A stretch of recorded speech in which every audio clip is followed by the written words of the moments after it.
1:28. The final event of the 1985 World Cup, the men's 4x400 meters relay. And it begins with the United States of America in an apparently unassailable lead and with a very, very hot squad indeed in this race. Walter McCoy leads the quartet that are threatening to do something very special in this race. The United States in lane 7, East Germany on their outside in the blue top in lane 8, the USSR in lane 2, and a very strong African squad on the inside lane. Remember, they run this first leg and then the first bend of the second leg in lanes.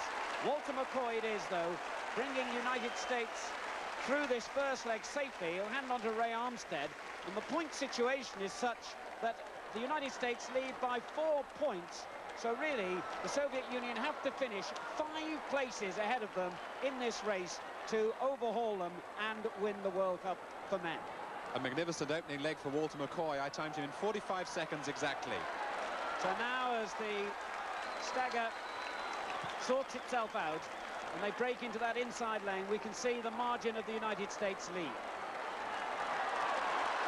Rowe it is, running the second leg. Oceania chasing home in second place at the moment, and they've got Darren Clark to come on their anchor leg. The Africans challenging the Soviet Union for third place.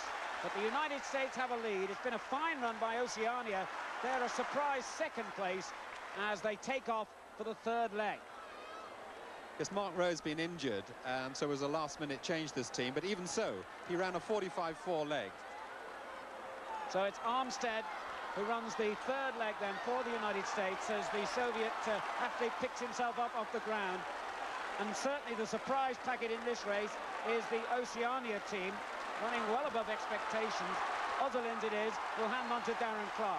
But the United States are only concerned about staying that 4 places ahead of the Soviet Union, which would be enough to win them the match. And as you can see at the moment, they are all of that. And so to the final leg. And Mike, oh, and a terrible confusion there.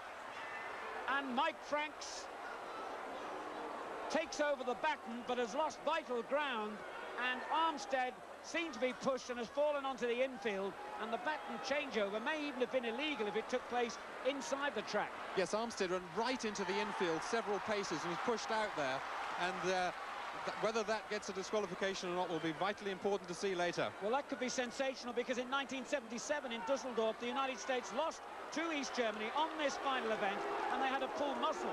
Mike Franks coming through now, the crowd booing in response to that earlier incident. What a controversy, what a finish to this World Cup as the Africans are pushing back. But look at Franks, what a fantastic effort by Franks. Unbelievable run, unbelievable by Franks. The time, a shade over 3 minutes.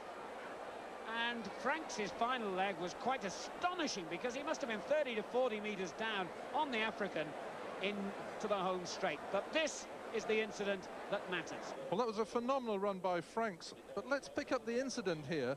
The real villain was the Russian, the last runner for the Russians, Krylov, who at the bottom of the screen there is moving through into second place. He's got no right to be there because his incoming runner is in about 4th or 5th place. Darren Clark pushes him. The Russian then falls on top of Armstead, who still hasn't reached the line. Mike Franks has taken off. He's suddenly got no baton, no man to give it to him. He's waiting there desperately trying to get hold of it. Egbaniki's come round here as Franks tries to run away. He gets spiked by the Russian again. Darren Clark's in second. That's one of the most extraordinary incidents. And the American team are now down with our camera and with Jim looking at that incident again. Now look at this, watch this. He had no reason to stop around. Boom. What's that? He gonna push him right there. What's that? What's that? No.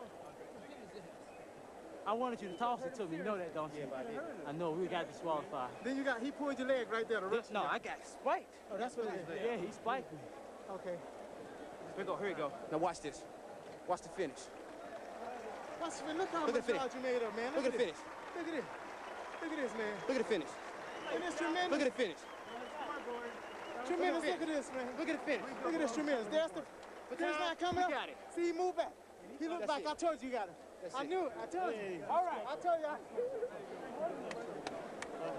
Well, the Americans justifiably angry, but the incidents hadn't finished yet. Egbaniki in the orange vest in the centre, striding away for home. Look at Franks coming up on his outside, and then as that right hand goes back with the baton, Franks is going to catch it with his left arm. There it goes, the baton falls to the ground, and Ekmenike looks across and says, "You've taken my baton," finishes with not a baton in his hand. An amazing race, and there were protests galore afterwards. At first the USSR disqualified, then that decision was reversed, and the luckless Africans lost their second place behind the USA for finishing without the baton.